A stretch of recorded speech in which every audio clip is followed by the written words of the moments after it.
Welcome to ട്രേഡു. നമുക്ക് ഇന്നത്തെ ഗോൾഡിന്റെ പ്രൈസ് മൂവ്മെന്റ് അനാലിസിസ് നോക്കാം.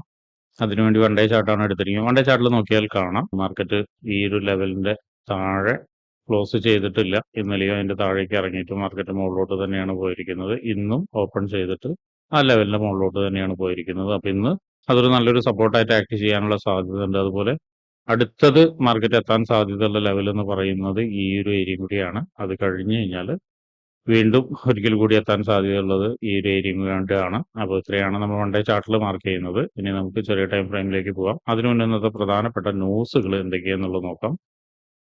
ഇന്ന് നോക്കുമ്പോൾ 3 പ്രധാനപ്പെട്ട ന്യൂസുകളുണ്ട്. ആദ്യത്തെ news average hourly earning monthly ആണ്. അതിന്റെ പ്രീവിയസ് ഫിഗർ 0.2%, ഫോർകാസ്റ്റ് 0.3% ആണ്. അതിന്റെ usual effect actual greater than forecast is good for currency എന്നാണ്. അതായത് ഫോർകാസ്റ്റിനേക്കാളും മുകളിൽ ഒരു ഫിഗർ വരികയാണെങ്കിൽ കറൻസിക്ക് ബെറ്റർ ആവുകയും ഗോൾഡ് വീക്ക് ആവുകയും എന്നാണ് പറയുന്നത്. അതുപോലെ തന്നെ നോൺ ഫാം എംപ്ലോയ്മെന്റ് ചേഞ്ച് ആണ്. അതിന്റെ പ്രീവിയസ് 177K ആണ്. ഫോർകാസ്റ്റ് വന്നിരിക്കുന്നത് 126K ആണ്. അതിന്റെ actual greater than forecast is good for currency എന്നാണ്. ഇവിടെ ശ്രദ്ധിക്കേണ്ട കാര്യം പ്രീവിയസിനേക്കാളും വളരെ കുറവാണ് ഫോർകാസ്റ്റ്. അപ്പൊ അതുകൊണ്ട് തന്നെ കുറച്ച് മുകളിൽ വന്നാൽ പോലും ചിലപ്പോൾ ഒരു പക്ഷേ കറൻസി സ്ട്രോങ് ആവണമെന്നില്ല. നല്ല രീതിയിൽ തന്നെ മുകളിൽ വരണം. ഇനി അടുത്ത ന്യൂസ് അൺഎംപ്ലോയ്മെന്റ് റേറ്റ് ആണ്. പ്രീവിയസ് 4.2 ആൻഡ് ഫോർകാസ്റ്റും 4.2 ആണ്. രണ്ടും വ്യത്യാസമൊന്നുമില്ല. ഇത് actual less than forecast is good for currency എന്നാണ്. അതായത് അൺഎംപ്ലോയ്മെന്റ് റേറ്റ് 4.2 താഴെ വന്നാൽ മാത്രമേ കറൻസി ബെറ്റർ ആവുകയുള്ളൂ, ഗോൾഡ് വീക്ക് ആവുകയുള്ളൂ. അത്രയാണ് ഇന്നത്തെ ന്യൂസ് ഡീറ്റെയിൽസ്. ന്യൂസ് വരുന്ന സമയം ഇന്ത്യൻ സമയം 6 മണിക്കാണ്. ശ്രദ്ധിക്കേണ്ട കാര്യം നല്ലൊരു വളറ്റൈൽ ആവുന്ന ഒരു സമയമാണ്. ആ ഒരു സമയത്ത് മാർക്കറ്റിൽ ട്രേഡ് എടുക്കുന്ന ആളുകൾ ശ്രദ്ധിച്ച് തന്നെ ട്രേഡ് എടുക്കാൻ ശ്രമിക്കുക. ഇനി നമുക്ക് ചാർട്ടിലോട്ട് പോവാം.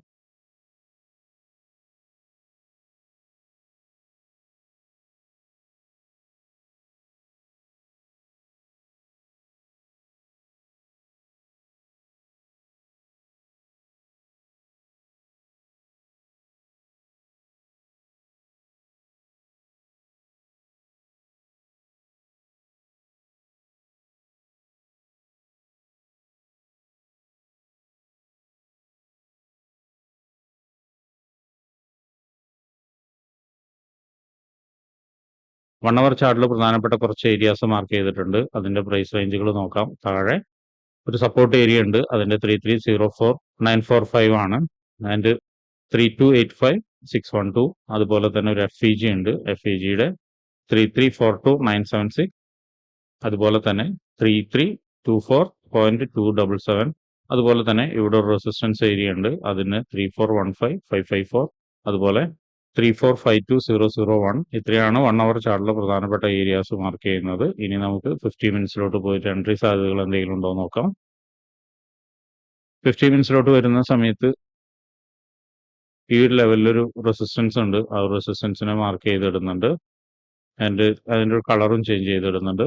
അതിന്റെ പ്രൈസ് റേഞ്ച് 3393, 396, 3385,043 ആണ് അതിന്റെ പ്രൈസ് റേഞ്ച് വരുന്നത്. ഇനി 50 മിനിറ്റ്സിൽ നോക്കിയാൽ കാണാം ഈ ലെവലിലൊരു സപ്പോർട്ട് ഉണ്ട്. അതിനെ ഒന്ന് മാർക്ക് ചെയ്യുന്നുണ്ട്. അതിന്റെയും കളർ ഒന്ന് ചേഞ്ച് ചെയ്തിടുന്നുണ്ട്. അതിന്റെ പ്രൈസ് 3356,713 ആൻഡ് 3352.017 ആണ്. ഇനി എൻട്രി സാധ്യത എന്ന് പറഞ്ഞാൽ നോക്കിയാൽ കാണാം മാർക്കറ്റ് നല്ല രീതിയിലൊരു സപ്പോർട്ട് എടുത്തിട്ടാണ് മുകളിലോട്ട് പോകുന്നത്. ഇവിടെ ഒരു മൈനർ ആയിട്ടുള്ള റെസിസ്റ്റൻസ് ഉണ്ട്. ആ റെസിസ്റ്റൻസിലാണ് ഇപ്പോൾ മാർക്കറ്റ് വന്ന് നിൽക്കുന്നത്. അവിടെ നിന്ന് നല്ലൊരു കൺഫർമേഷൻ കിട്ടുകയാണ്, താഴോട്ടേക്ക് കൺഫർമേഷൻ കിട്ടുകയാണെങ്കിൽ, അതായത് ഈ ഒരു ലോയിനെ ബ്രേക്ക് ചെയ്തും ഈ ഒരു ലോയിനെ ബ്രേക്ക് ചെയ്തും വരികയാണെങ്കിൽ മാർക്കറ്റ് ഇവിടം വരെ എത്താനുള്ള സാധ്യത ഉണ്ട്. അതായത് ഒരു FEG വരെ വീണ്ടും എത്താനുള്ള ഒരു സാധ്യത ഉണ്ട്.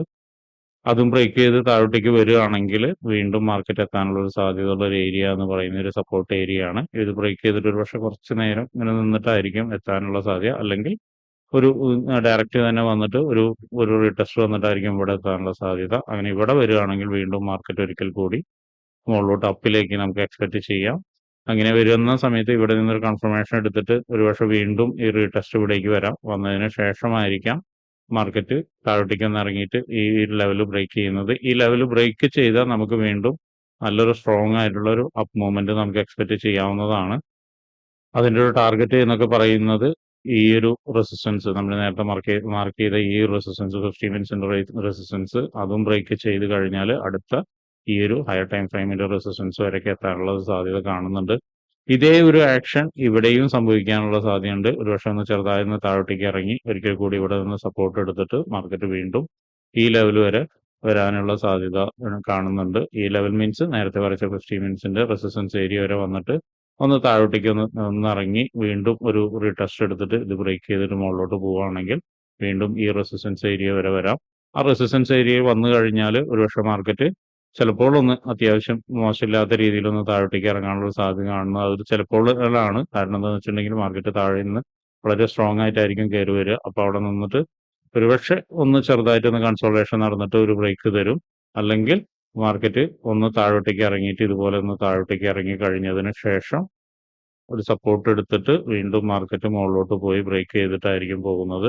ഈ ഒരു പോക്കിൽ കുറച്ചും കൂടി സ്ട്രോങ് ആയിട്ട് ഈ ലെവൽ ബ്രേക്ക് ചെയ്ത് കഴിഞ്ഞാൽ പിന്നെ ഓൾ ടൈം ഹൈയിലേക്ക് 3500ലേക്ക് മാർക്കറ്റ് എത്താനുള്ള സാധ്യത വളരെ കൂടുതലാണ്.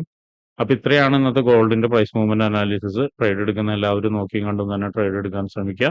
കൺഫർമേഷനോട് കൂടി തന്നെ ട്രേഡ് എടുക്കാൻ ശ്രമിക്കുക. ഒരിക്കലും ബ്ലൈൻഡ് ആയിട്ട് ട്രേഡ് എടുക്കരുത്.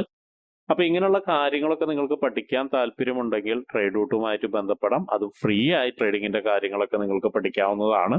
അതിനു വേണ്ടിയിട്ട് ഈ വീഡിയോയുടെ ഡിസ്ക്രിപ്ഷനിൽ ഒരു ഗൂഗിൾ ഫോം കൊടുത്തിട്ടുണ്ട്. ആ ഗൂഗിൾ ഫോം കൃത്യമായി വായിച്ച് അതിലുള്ള കണ്ടീഷൻസ് ഒക്കെ ഓക്കെ ആണെങ്കിൽ മാത്രം ഫിൽ ചെയ്യുക. അതോടൊപ്പം തന്നെ ഡിസ്ക്രിപ്ഷനിലുള്ള വാട്സപ്പ് ചാനലിൽ നിങ്ങൾക്ക് ജോയിൻ ചെയ്യാവുന്നതാണ്. അവിടെ ട്രേഡ് റൂട്ടിന്റെ അപ്ഡേറ്റ്സ് ലഭിക്കുന്നതാണ്. അപ്പൊ എല്ലാവർക്കും ഇന്നൊരു പ്രോഫിറ്റബിൾ ഡേ ആവട്ടെ എന്ന് ആശംസിക്കുന്നു.